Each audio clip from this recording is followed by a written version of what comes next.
Okay hello मिस्सी welcome back to my channel. तो आज के इस वीडियो लेक्चर पे हम अगेन आगे बढ़ते हैं हमारी फिजिकल केमिस्ट्री की यूनिट नॉन इक्विलिब्रियम थर्मोडायनेमिक पे। ओके तो देखिए नॉन इक्विलिब्रियम थर्मोडायनेमिक के ऑलरेडी मैं आपको 3 लेक्चर्स कवर करा चुकी हूँ। आज आगे हम बात करते हैं हमारे लेक्चर नंबर 4 पे। ओके अब देखिए ना, आज के इस 4th लेक्चर पे जो टॉपिक हमने डिस्कस करना है वो है आपका इलेक्ट्रो ऑस्मोसिस प्रेशर डिफरेंस। मतलब क्या हुआ, यहाँ पे आपने इलेक्ट्रो ऑस्मोसिस को भी बताना है, साथ ही साथ इलेक्ट्रो ऑस्मोसिस में आपको एक प्रेशर डिफरेंस देखने को मिलता है। प्रेशर डिफरेंस यानी कि डेल्टा पी आपको देखने को मिलता है। इस डेल्टा पी को भी यहाँ पे आपने एक्सप्लेन करना है। ठीक है, अब कैसे एक्सप्लेन करेंगे हम सारी चीजें आज के लेक्चर पे कवर करेंगे। तो स्टार्ट करते हैं लेक्चर को। ओके तो सबसे पहले बात करते हैं इलेक्ट्रो ऑस्मोसिस क्या होता है, देन हम प्रेशर डिफरेंस पे जाएंगे। ठीक है, तो इलेक्ट्रो ऑस्मोसिस क्या होता है, तो देखो ना इलेक्ट्रो ऑस्मोसिस काफी इजी है। जैसे मैं आपको सिंपली ये बोलूं, हम अभी लेक्चर नंबर 4 पे हैं, इससे पहले जब हमने लेक्चर नंबर 3 पढ़ा था तो लेक्चर नंबर 3 पे हमने क्या चीज डिस्कस की थी, हमने डिस्कस किया था स्टीमिंग पोटेंशियल का कॉन्सेप्ट। ओके तो देखो ना स्टीमिंग पोटेंशियल आप ऑलरेडी पढ़ चुके हैं। तो स्टीमिंग पोटेंशियल का जो कॉन्सेप्ट था उसी का रिवर्स, उसी का उल्टा आपका क्या होता है, इलेक्ट्रो ऑस्मोसिस होता है। कैसे होता है मैं आपको बताती हूँ। देखिए यहाँ पे मैंने लिखा भी हुआ है, यहाँ पे लिखा है the electro osmosis is exactly reverse of steaming potential. और स्टीमिंग पोटेंशियल आप ऑलरेडी पढ़ चुके हैं। हमने क्या पढ़ा था, हमने पढ़ा था कि इन स्टीमिंग पोटेंशियल में हम क्या करते हैं, जैसे हमारी जो इलेक्ट्रिक डबल लेयर होती है, सपोज ये हमारी इलेक्ट्रिक डबल लेयर है, इसके बीच से अगर हम किसी लिक्विड का फ्लो करते हैं तो इस फ्लो ऑफ लिक्विड की वजह से हमको एक पोटेंशियल मिलता है। एक पोटेंशियल का क्या होता है, जनरेशन देखने को मिलता है। और इस सेम पोटेंशियल को हम क्या बोलते हैं, स्टीमिंग पोटेंशियल। आसान है, यानी कि हम बोल सकते हैं कि स्टीमिंग पोटेंशियल में फ्लो ऑफ लिक्विड, लिक्विड के फ्लो होने की वजह से पोटेंशियल का जनरेशन होता है, पोटेंशियल हमको ऑब्टेन होता है। ओके अब इसी का कॉन्ट्रास्ट, इसी का उल्टा क्या बन जाता है, इलेक्ट्रो ऑस्मोसिस। उल्टा क्या हुआ, उल्टा मतलब ये हुआ कि पहले केस में आपका लिक्विड के फ्लो होने की वजह से पोटेंशियल जनरेट होता है, दूसरे केस में पोटेंशियल अप्लाई करने की वजह से आपका लिक्विड का फ्लो होगा। तो दोनों ही केस एक दूसरे के क्या हो गए, उल्टे हो गए। तो यहाँ पर सेम चीज लिखी हुई है, सुनेगा। ये बोल रहा है in streaming potential the potential is develop, potential develop होता है किसकी वजह से, लिक्विड के फ्लो की वजह से। लेकिन इलेक्ट्रो ऑस्मोसिस में क्या होता है, फ्लो, लिक्विड का फ्लो होता है किसकी वजह से, अप्लाइड पोटेंशियल की वजह से। यानी कि पहले केस में आप लिक्विड का फ्लो कराते हैं तो पोटेंशियल जनरेट होता है, दूसरे केस में जब आप पोटेंशियल जनरेट करते हैं, या फिर बोल सकते हैं पोटेंशियल आप अप्लाई करते हैं, उसकी वजह से फ्लो ऑफ लिक्विड होता है। तो दोनों फिनोमिना एक दूसरे के उल्टे हो जाते हैं। ठीक है, अब ये तो जस्ट आपको सिंपल वे में समझाने का मतलब था। अब मैं आपको प्रॉपर डेफिनेशन बनाती हूँ, इलेक्ट्रो ऑस्मोसिस क्या होता है, जिसे आप इलेक्ट्रो ऑस्मोसिस फ्लो भी बोलते हैं। ठीक है, तो यहाँ पे लिखा है, सुनेगा। ये क्या बोल रहा, ये बोल रहा है electro osmosis refer as a movement of electrolytic solution surrounding a electric surface या फिर चार्ज सरफेस, जिसे आप इलेक्ट्रिक डबल लेयर बोलते हैं, due to a applied electric field. इसका मतलब क्या हुआ, ये सिंपली बोल रहा है कि आपका इलेक्ट्रो ऑस्मोसिस एक ऐसी प्रोसेस है जिसके अंदर आपको क्या देखने को मिलता है, किसी भी लिक्विड का या फिर किसी इलेक्ट्रोलाइटिक सॉल्यूशन का क्या देखने को मिलता है, मूवमेंट देखने को मिलता है। ठीक है, किसके सराउंडिंग में, चार्ज सरफेस की सराउंडिंग में, जिसे आप इलेक्ट्रिक डबल लेयर बोलते हैं। और इलेक्ट्रिक डबल लेयर क्या होती है मैं आपको ऑलरेडी इसके पहले वाले लेक्चर यानी कि लेक्चर नंबर 3 पे एक्सप्लेन कर चुकी हूँ। और यहाँ पे जो हम इलेक्ट्रिक डबल लेयर लेते हैं वो आपकी स्टेशनरी होती है। तो देखो ना, मैंने आपको बताया EDL जो होती है आपकी इलेक्ट्रिक डबल लेयर में 2 लेयर होती है, एक मोबाइल एक स्टेशनरी। तो यहाँ पे पर्टिकुलरली इस केस में हम लोग स्टेशनरी की बात करते हैं, यानी कि वो लेयर जो आपकी मोबाइल नेचर की नहीं होती है, मूव नहीं कर सकती है। ठीक है, तो इलेक्ट्रो ऑस्मोसिस क्या बोल रहा है, इलेक्ट्रो ऑस्मोसिस एक ऐसा फिनोमिना है जिसमें किसी लिक्विड का, किसी भी इलेक्ट्रोलाइटिक सॉल्यूशन का मूवमेंट आपको देखने को मिलता है। किसकी वजह से, यहाँ पर लिखा है due to a applied electric field. Applied electric field भी बोल सकते हो, या फिर आप अप्लाइड पोटेंशियल और वोल्टेज भी बोल सकते हो। यानी कि बाहर से एक्स्ट्रा पोटेंशियल देने की वजह से, एक्स्ट्रा वोल्टेज देने की वजह से अगर आपका कोई सॉल्यूशन का, किसी भी लिक्विड का फ्लो आपको देखने को मिलता है, मूवमेंट आपको देखने को मिलता है, इस फिनोमिना को आप बोलते हैं इलेक्ट्रो ऑस्मोसिस। कितना आसान था। अब देखो ना, यहाँ पे मैं एक और चीज आपको बताऊं तो देखो ना, इलेक्ट्रो ऑस्मोसिस को आप ऐसे भी समझ सकते हैं, जैसे आपने जूनियर क्लासेस पे 2 टाइप के मूवमेंट पढ़े थे, एक था आपका डिफ्यूजन, एक था आपका ऑस्मोसिस। ठीक है, तो यहाँ पे आपका ऑस्मोसिस का ही कॉन्सेप्ट है, बस ऑस्मोसिस के आगे क्या लगा है, इलेक्ट्रो लगा है। मतलब अगर आप किसी ऑस्मोसिस प्रोसेस को इलेक्ट्रिसिटी की हेल्प से, पोटेंशियल की हेल्प से प्रोसीड कराएंगे, तो जो ओवरऑल फिनोमिना होगा उससे आप ऑस्मोसिस ना बोल के इलेक्ट्रो ऑस्मोसिस बोलेंगे। कैसे, देखो ना, आपको पता है ऑस्मोसिस में क्या होता है, ऑस्मोसिस में भी हमको सेम चीज देखने को मिलती है। ऑस्मोसिस में हम लोग क्या देखते हैं, मूवमेंट देखते हैं। किसका मूवमेंट देखते हैं, मूवमेंट ऑफ सॉल्वेंट देखते हैं। ठीक है, और ये मूवमेंट की जो डायरेक्शन है वो भी आपकी फिक्स होती है। आपको मालूम है ऑस्मोसिस में मूवमेंट कहाँ से कहाँ होता है, लोअर टू हायर, और डिफ्यूजन में कहाँ होता है, higher to lower, okay, through a semi permeable membrane. मतलब अगर मैं आपको सिंपली बोलूं कि सपोज मैंने एक सेटअप बनाया है, ये एक सेटअप है, एक सिस्टम है, इसके बीच में मैंने सेमी परमेबल मेम्ब्रेन लगाया है, इसके लेफ्ट हैंड साइड पे मैंने सॉल्वेंट लिया है और सॉल्वेंट का कंसंट्रेशन क्या है, लोअर कंसंट्रेशन है, और सेकंड साइड यानी कि B side, right hand side पे हमने अगेन सॉल्वेंट लिया है और यहाँ पे सॉल्वेंट का कंसंट्रेशन हायर है। तो हमको क्या देखने को मिलेगा, जो सॉल्वेंट है वो इस सेमी परमेबल मेम्ब्रेन के थ्रू पास होगा, यानी कि मूव करेगा लोअर कंसंट्रेशन से हायर कंसंट्रेशन की ओर, और तब तक मूव करेगा जब तक इक्विलिब्रियम, या फिर आप बोल सकते हैं तब तक मूव करेगा जब तक दोनों साइड सॉल्वेंट का कंसंट्रेशन क्या है, इक्वल ना हो जाए, बराबर ना हो जाए। तो इस मूवमेंट को आप बोलते हैं ऑस्मोसिस। अब होता क्या है कि ये जो ऑस्मोसिस की प्रोसेस है वो बहुत स्लोली प्रोसीड करती है। देखिए ना, ऑस्मोसिस का फिनोमिना क्या है, एक टाइप का स्पॉन्टेनियस प्रोसेस है, एक टाइप का नेचुरल प्रोसेस है जो आपको नेचर पे खुद ब खुद देखने को मिलता है, ठीक है। जैसे हमारा बहुत सारा, जैसे हमारा क्या है, स्किन भी एक टाइप की सेमी परमेबल मेम्ब्रेन की तरह एक्ट करती है। जैसे हमें स्वेटिंग होती है, यहाँ पे भी हमको ऑस्मोसिस देखने को मिलता है। जैसे आपने एग्जांपल देखा होगा किसमिस का, कि किसमिस को अगर हम लोग थोड़े टाइम के लिए पानी के अंदर डिप कर देते हैं तो किसमिस फूल जाता है। तो ये भी किसकी वजह से होता है, बिकॉज ऑफ ऑस्मोसिस। तो यहाँ पे भी क्या होता है, लिक्विड का या फिर आप बोल सकते हैं सॉल्वेंट का मूवमेंट होता है lower concentration to higher concentration, जब तक दोनों साइड क्या है, दोनों का कंसंट्रेशन बराबर ना हो जाए, ओके। लेकिन ये जो फिनोमिनाज होते हैं ना, ये थोड़े से स्लो प्रोसीड होते हैं, यानी कि इनका रेट थोड़ा कम होता है, ठीक है। और उन्हीं रेट को एनहेंस करने के लिए हम लोग क्या है, बाहर से इलेक्ट्रो लेते हैं। इलेक्ट्रो मतलब बाहर से इलेक्ट्रिक करंट का यूज करते हैं या फिर पोटेंशियल का यूज करते हैं, जिसकी वजह से जो ओवरऑल प्रोसेस है वो फास्टली प्रोसीड करती है, और उस कंबाइंड प्रोसेस को ही आप इलेक्ट्रोऑस्मोसिस बोलते हैं। तो एक तरीके से मैंने आपको समझा दिया, एक तरीके से बाय डेफिनेशन भी मैंने आपको बता दिया कि इलेक्ट्रोऑस्मोसिस क्या है, movement of electrolytic solution through a electric double layer due to a applied electric field. Applied electric field की वजह से अगर आपका किसी भी सॉल्यूशन का मूवमेंट होता है, किसी भी इलेक्ट्रोलाइटिक सॉल्यूशन का आपको फ्लो देखने को मिल रहा है, फ्लो ऑफ लिक्विड हो रहा है, तो इस टाइप के मूवमेंट को ही आप इलेक्ट्रोऑस्मोसिस फ्लो बोलते हैं, ठीक है। अब आगे क्या बोल रहा है, ये बोल रहा है the pressure necessary to balance the flow setup, यानी कि बोल सकते हैं electroosmosis flow is called as the electroosmosis pressure. अब इलेक्ट्रोऑस्मोसिस प्रेशर क्या होता है, ये बोल रहा है इलेक्ट्रोऑस्मोसिस प्रेशर आपका वो प्रेशर है जो कि नेसेसरी है इस पूरे सेटअप को, इस इलेक्ट्रोऑस्मोसिस फ्लो को बैलेंस करने के लिए, ठीक है। इसको बैलेंस करने के लिए जो हमको प्रेशर की नीड होती है, जो प्रेशर नेसेसरी होता है, इस प्रेशर को आप क्या बोलते हैं, इलेक्ट्रोऑस्मोसिस प्रेशर, ठीक है। तो यही चीज यहाँ पर को आपने जिस इंट्रोडक्शन में बतानी है इलेक्ट्रोऑस्मोसिस फ्लो की, ठीक है। अब आगे पे बात करते हैं, ठीक है। अब आगे देखो, अब ना हमने एक थ्योरी डिस्कस करनी है। अब ये थ्योरी क्या है, पहले मैं आपको समझाती थी। देखो ना, ये थ्योरी में आपने एक एक्सपेरिमेंट डिस्कस करना है जो कि इलेक्ट्रोऑस्मोसिस का है, और ये एक्सपेरिमेंट आप ऑलरेडी क्लास 12 पे पढ़ चुके हैं, बट मैं आपको वापस से यहाँ पर ऐड करा रही हूँ। इसलिए करा रही हूँ क्योंकि ये ही एक्सपेरिमेंट की हेल्प से हम आगे क्या है, प्रेशर डिफरेंस का कॉन्सेप्ट को पढ़ेंगे। जो आपको डेल्टा पी निकालना है, वो डेल्टा पी आपको कहाँ से निकालना है, इस यूट्यूब एक्सपेरिमेंट से ही निकालना है। अब ये यूट्यूब एक्सपेरिमेंट क्या है, इसलिए मैं आपको यहाँ पे ये चीज ऐड करा रही हूँ, ठीक है। तो ये काफी इजी, आपको बहुत आसानी से समझ में आ जाएगा। मैं आपको डायरेक्ट लेके चलती हूँ, एक्सपेरिमेंट क्या हो रहा है, थ्योरी हम साथ साथ कवर करेंगे, ठीक है। देखो ना, इस एक्सपेरिमेंट में, ये आपने इमेज देखी होगी, इस एक्सपेरिमेंट में क्या होता है, मैं आपको पहले यहाँ लिखती हूँ। देखो, ये बोल रहा है इलेक्ट्रोऑस्मोसिस को सबसे पहले ऑब्जर्व किया था रियोस, आपके केमिस्ट थे, इन्होंने 1809 में अपने एक्सपेरिमेंट के थ्रू, और इस एक्सपेरिमेंट को बोलते हैं यूट्यूब एक्सपेरिमेंट, ठीक है। अब इस एक्सपेरिमेंट में होता क्या है, तो यहाँ पर लिखा है इन दिस एक्सपेरिमेंट, इस एक्सपेरिमेंट में सबसे पहले आप एक यू ट्यूब का यूज करता है। यू ट्यूब मतलब क्या हुआ, यू ट्यूब मतलब ग्लास की आपके पास एक ट्यूब है जो कि यू शेप की, जिसे आप बोलते हैं यू ट्यूब। उसके साथ साथ आप यूट्यूब का यूज करते हैं, उसके साथ साथ एक स्टॉप क्लॉक का यूज करते हैं जो कि आपके यूट्यूब के बॉटम में लगी होती है। कैसे, मैं आपको दिखाती हूँ। देखो, ये आपकी क्या है, यू शेप की एक ग्लास की ट्यूब है, इसे बोला गया है यूट्यूब। इस यूट्यूब के बॉटम में आपको स्टॉप क्लॉक दिख रही है, जिसे आप एस से रिप्रेजेंट कर रहे हैं, ये है आपकी स्टॉप क्लॉक, ठीक है। और इस स्टॉप क्लॉक के साथ साथ आपको एक रिजर्वर भी अप्रोच करते हुए दिख रहा है, या फिर आप बोल सकते हैं रिजर्वर भी अटैच होते हुए दिख रहा है, जो कि एक फनल शेप का रिजर्वर है, ठीक है। तो आपका क्या है, ये ग्लास है, यू शेप का ग्लास ट्यूब है, इसके एंड पर स्टॉप क्लॉक लगी हुई है। इस स्टॉप क्लॉक ने किसको कनेक्ट किया है, रिजर्वर को कनेक्ट किया हुआ है, ठीक है।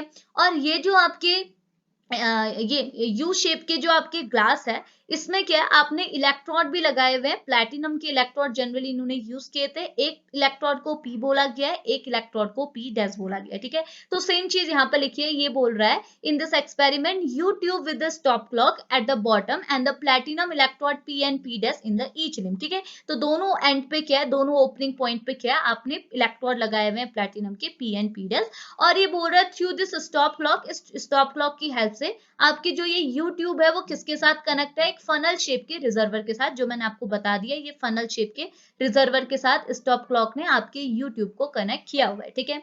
अब क्या बोल रहा है, देखो अब इनमें करना क्या है, ये तो आपका सेटअप था, ठीक है। अब इसमें करना क्या है, ये बोल रहा है जो आपका रिजर्वर है इसमें आप क्या डालेंगे, कोलाइडल सॉल्यूशन डालेंगे। इसके अंदर आपने क्या भरा हुआ है, मैं दूसरा इंक यूज करती हूँ। इसमें आपने क्या डाला है, कोई कोलाइडल सॉल्यूशन डाला है, इसके अंदर आपने डाला है कोई कोलाइडल सॉल्यूशन। और आपको पता है कोलाइडल सॉल्यूशन तो चार्ज होते हैं, इनके पास आइदर पॉजिटिव और नेगेटिव चार्ज प्रेजेंट होगा, ठीक है। उसके साथ साथ यहाँ पे जो आपका यूट्यूब है, ठीक है, इस यूट्यूब के ऊपर वाले एंड पे, या फिर आप बोल सकते हैं जहां से इनकी ओपनिंग है, यहाँ पे आपने क्या डाला हुआ है, सॉल्वेंट फिल किया है। यहाँ पे आपका क्या है, सॉल्वेंट, और सॉल्वेंट भी हमने क्या लिया हुआ है, वाटर लिया है, समझ में आया। यानी कि रिजर्वर में आपका कोलाइडल सॉल्यूशन है, और ग्लास ट्यूब, ये जो आपकी यू शेप ग्लास ट्यूब है, इसके अंदर आपका सॉल्वेंट यानी कि वाटर प्रेजेंट है, ठीक है। अब हुआ क्या, देखो ना, आपके कोलाइडल सॉल्यूशन और जो वाटर है ये दोनों एक दूसरे के साथ मिक्स नहीं होंगे। मिक्स नहीं होने की वजह से क्या है, यहाँ पर एक बाउंड्री बना लेंगे। बाउंड्री को यहाँ पर इन्होंने नाम दिया है ए और ए डैश। तो इनके बीच में क्या हो गई, बाउंड्री बन गई। जैसे आपने स्टॉप क्लॉक को ओपन किया तो कोलाइडल सॉल्यूशन यहाँ से पास होते होते कहाँ चले जाएंगे, यहाँ पे चले जाएंगे, यहाँ मूव करेंगे, और मूव करते करते यहाँ पे आपको क्या है, एक बाउंड्री देखने को मिलेगी जो कि ए और ए डैश से रिप्रेजेंट की गई है, ठीक है। अब देखो ये ऑस्मोसिस का फिनोमेना नहीं है, यहाँ पे आप इलेक्ट्रो ऑस्मोसिस की बात करते हैं, यानी कि इलेक्ट्रिसिटी का भी यूज करते हैं, ठीक है। अब ये क्या बोल रहा है, देखो ये बोल रहा था stop clock S is open and the U tube is filled with the sol by rising the reservoir and the solvent यानी कि water and the sol make a sharp boundary A and A dash at the each limb, ठीक है। इसका मतलब वही चीज बोल रहा है कि जैसे आप स्टॉप क्लॉक को ओपन करेंगे, यहाँ से आपका कोलाइडल सॉल्यूशन पास होते होते ग्लास में चले जाएगा, और ग्लास में आपका सॉल्वेंट भी प्रेजेंट है, वाटर भी प्रेजेंट है, तो ये दोनों क्या है, शार्प बाउंड्री ए और ए डैश बना देंगे। शार्प बाउंड्री मतलब एक फिक्स बाउंड्री जो आपको आसानी से अपेयर हो रही है वो आपको बना देंगे, जिसे यहाँ पर ए और ए डैश से रिप्रेजेंट किया गया, ठीक है।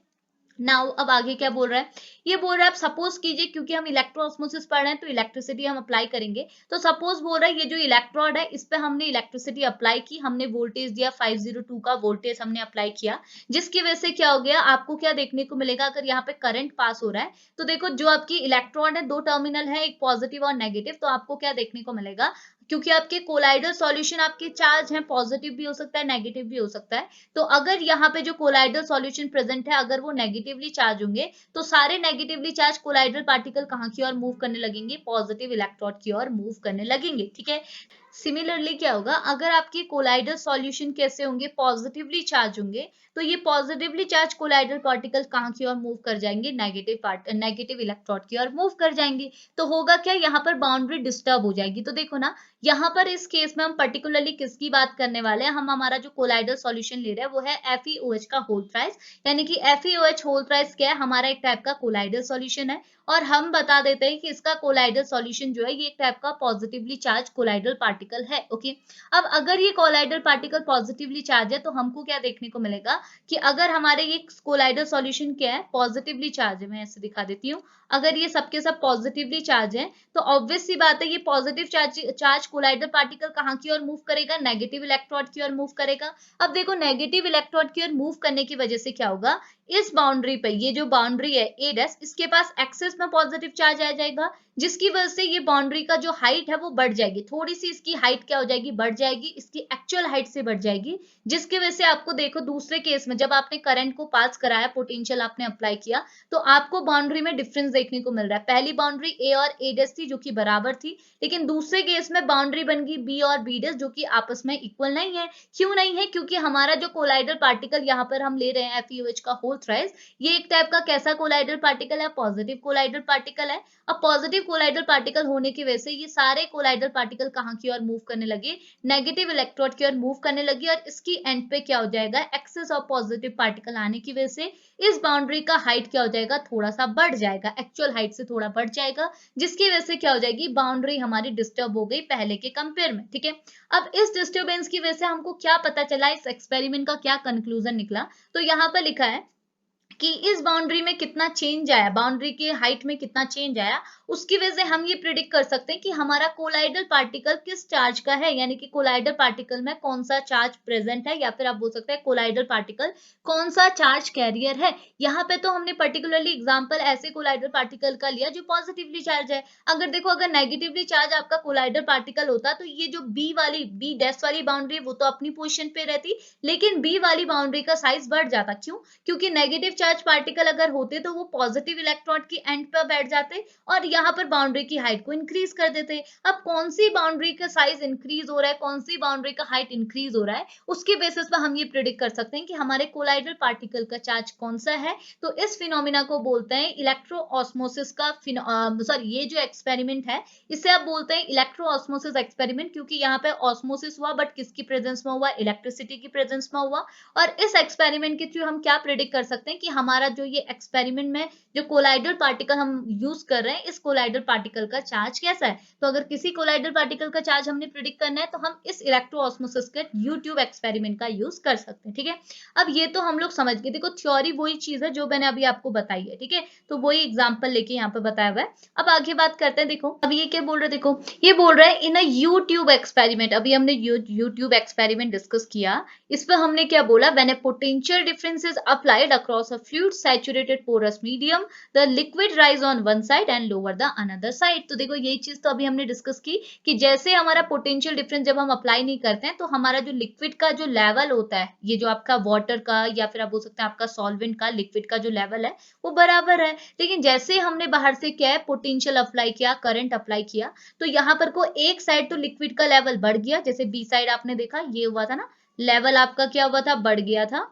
यहाँ पे एक्चुअल में पहले यहाँ था आपका लेवल, लिक्विड का लेवल क्या हुआ पहले केस में, एक जगह बढ़ गया और एक जगह क्या हो गया, घट गया। ठीक है, यहाँ पे घट गया और यहाँ पे बढ़ गया। ठीक है, तो वही बोल रहा है मैंने पोटेंशियल डिफरेंस आपने अप्लाई किया तो क्या हुआ, the liquid rise up on one side and lower on the another side. एक साइड तो लिक्विड का लेवल राइज अप हो गया और एक साइड क्या हो गया, डाउन हो गया। ठीक है, अब ये बोल रहा है ये जो हाइट डिफरेंस आपको देखने को मिल रहा है इन दोनों के बीच में, दोनों लेवल्स के बीच में जो हाइट डिफरेंस आपको देखने को मिल रहा है, तो ये बोल रहा है दिस हाइट डिफरेंस इंक्रीज करता है विद टाइम, जितना टाइम जाएगा उतना ही हाइट डिफरेंस आपको देखने को मिलेगा। एंड ये प्रोसेस आपकी तब स्टॉप होगी जब आपका हाइड्रोलिक प्रेशर जो होता है, हाइड्रोलिक प्रेशर क्या होता है, जो ये फ्लो ऑफ वाटर को प्रिवेंट करता है, जो आपका सॉल्वेंट है उसके फ्लो को प्रिवेंट करने के लिए जो प्रेशर लगता है उसे आप बोलते हैं हाइड्रोलिक प्रेशर। तो ये बोल रहा है ये जो आपका डिफरेंस है ये आपका तब स्टॉप होगी, ये पूरी प्रोसेस आपकी तब स्टॉप होगी जब आपका हाइड्रोलिक प्रेशर जो कि हाइट डिफरेंस की वजह से जनरेट हुआ है, ये किसके इक्वल आ जाए, electro osmosis pressure. Electro osmosis pressure क्या होता है, वो प्रेशर जो पूरे इस सेटअप को, इस फ्लो ऑफ लिक्विड को बैलेंस करने के लिए नेसेसरी होती है, इसे आप बोलते हैं इलेक्ट्रो ऑस्मोसिस प्रेशर।